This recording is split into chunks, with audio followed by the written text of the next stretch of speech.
Think back to the last time you were singing, talking, screaming, breathing, or even eating.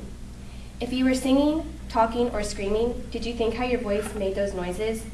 What about when you were breathing or eating? Did you wonder how your food did not go into your lungs, or how your air passages worked in your body? Vocal folds are involved in talking, screaming, breathing, and eating. They have a major role in how we are able to survive minute to minute. I'm sure most of you did not know that you had vocal folds or the importance of them. If the vocal folds are not taken care of, then there are consequences of vocal nodules or even laryngitis can occur. If you have watched the movie Pitch Perfect, one of the characters is diagnosed with vocal nodules and has to have surgery to hopefully fix the problem. I learned about vocal folds in one of my communication sciences and disorders classes. I proceeded to learn more about the function and importance of them, even after class. I have researched and watched videos and learned how they work. According to Foundations of Communication, Sciences and Disorders book, vocal folds are defined as paired muscle tissue covered with mucous membranes with a pearly white appearance about the level of the middle of the thyroid cartilage.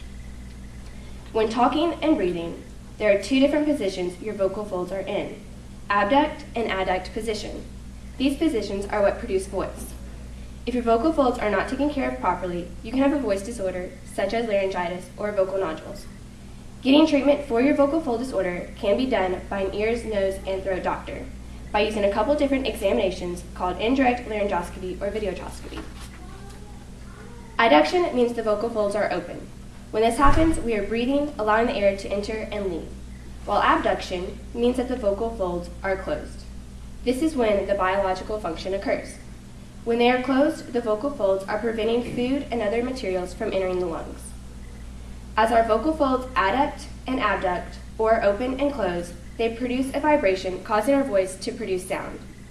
Approximately 7.5 million people in the United States have trouble using their voices, according to the National Institute of Deafness and Other Communication Disorders. Laryngitis is common because it is voice hoarseness. There are different levels of severity of laryngitis, but most are curable within time. Vocal nodules are also common in singers, but the most common misuse is from screaming. Vocal nodules are masses formed on the vocal folds and cause irritation. To treat nodules, surgery or vocal treatment are beneficial. To know the condition of your vocal folds, you must go see an ears, nose, and throat doctor, who will then recommend a speech-language pathologist to have voice therapy if it is needed. One examination used for vocal fold is an indirect laryngoscopy. This is when the doctor will use a mirror to try and look at your vocal folds. Another way to examine your vocal folds is videotroscopy. A scope is used to go through your nose and down to your vocal fold to examine. The next time you use your voice, whether it is talking or breathing, think about how your vocal folds work and the process it takes to produce sound. Think about how your vocal folds are helping you. Remember, vocal fold is the paired muscle tissue covered with mucous membranes with a pearly white appearance about the level of the middle of your thyroid cartilage.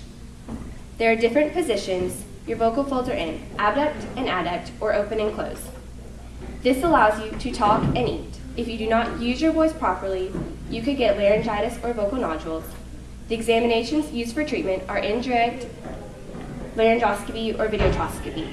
Do not be a part of the 7.5 million people who have difficulty with their voice.